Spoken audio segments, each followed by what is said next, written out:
امروز میخوام مدل سازی برش های منحنی انکراپ رو بهتون یاد بدم و بهتون بگم وقتی یه مدل رو روی کاغذ دارید که به نظر غیر قرینه میاد، عیناً اون رو چطوری روی الگوتون مدل سازی بکنید، چه کارهایی باید انجام بدید و چه کارهایی رو نباید انجام بدید.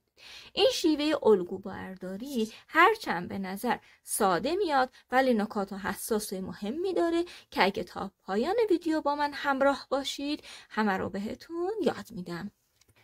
سلام دوستان، من فرهناز نوروزی هستم و سعی دارم خیاطی حرفه‌ای رو به صورت اصولی اما به روش آسون و کاربردی بهتون یاد بدم. اگه از این مدل آموزش ها دوست دارید کانال منو سابسکرایب کنید و اگه از آموزشم خوشتون اومد اونو لایک کنید. این خط عمودی که میکشم حکم خط وسط جلوی لباس ما رو داره. پس این شد خط عمودی که ما داریم. ما یه خط افقی دیگه هم داریم که روی خط سینه قرار میگیره. اینجا چون کف حلقه خیلی مهم هست من کف حلقه رو در نظر میگیرم. شما اگه دقت بکنه این راپ ما حلقه هاش نسبتا کوچیک تره، پس روی الگو باید اینو در نظر بگیرید که از خط سینه حداقل 2 سانتی متر بالا رفته و کف حلقه رو در نظر گرفته. اگه من دو تا کف حلقه رو به هم وصلش بکنم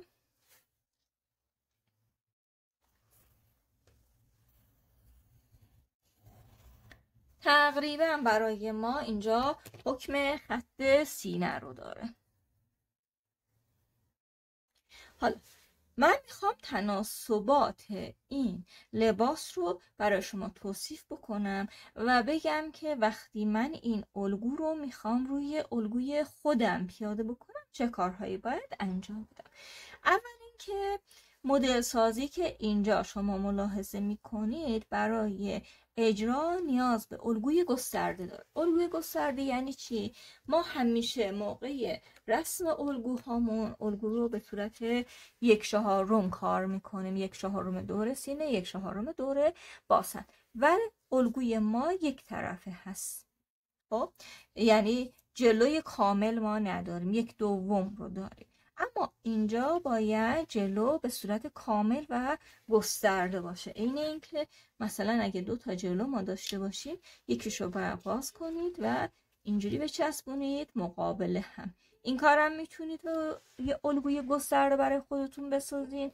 میتونید فقط جلوی لباس رو طراحی بکنید، اینو بذارید روی کاغذ که جلوش دولای بسته هست برش بزنید که من اینجا میخوام این کار رو برای شما انجام بدم، یا اینکه از اول برید الگوتون رو گسترده رسم کنید.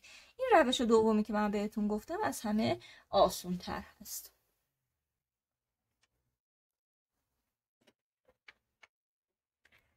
کاغذمون رو بر میداریم، دولا میکنیم. شما روی کاغذ الگو این کار رو انجام بدید. روی دولای بسته خط وسط جلوی لباس رو قرار میدیم و دورها دورش رو برش میزنیم. اینو موقتی من اینو بچسبونم.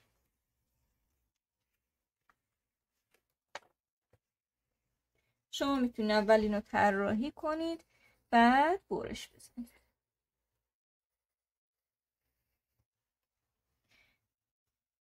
من اینو انجام میدم و بهتون نشون میدم. خب به این شکل شما دورها دورش رو قیچی کنید. خب ما برای اینکه این مدلمون رو بتونیم اجرا بکنیم و به شما نشون بدیم به قسمت پشت الگومون هم نیاز داریم.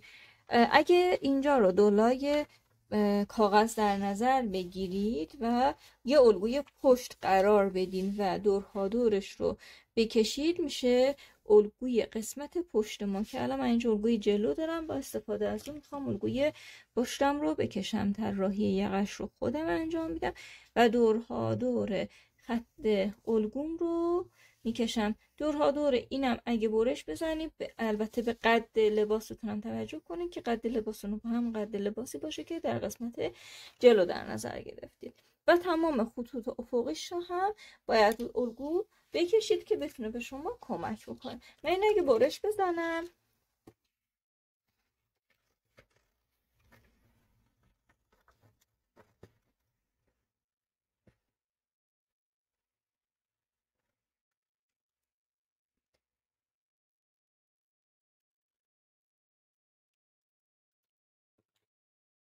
این شد قسمت پشت لباسمون که به این صورت قرار میگیره موقعی که بخوایم تکه های برش خورده رو پیاده بکنیم.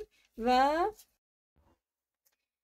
بعد از برش قسمت جلو هم قسمت الگوی جلوی گسترده هم به این شکل در میاد که شما باید همه خطوط افقی و عمودی رو رسم کنید، به خاطر اینکه موقع الگو سازی حالتهای برش های منحنیمون به دردمون میخوره و قسمت جلو و پشت روی هم وقتی قرار میگیرن برای اجرا به قسمت پشت هم احتیاج داریم و اجرای تموم شدهش به این شکل در میاد که ملاحظه میکنید. اما چون حجم ویدیو تایمش بالا بود ما نتونستیم در یک پستون رو برای شما ارائه بدیم، به خاطر همین 2 قسمت کردیم. در قسمت اول تا این مرحله ارائه شد، در ادامه در قسمت دوم طریقه برش ها و محاسباتی که روی الگو انجام میشه رو به شما آموزش میدم. اگه تا اینجا از ویدیو من خوشت اومده اینو لایک بکنید و برای دیدن ادامه آموزشمون پست بعدی رو هم ملاحظه بفرمایید.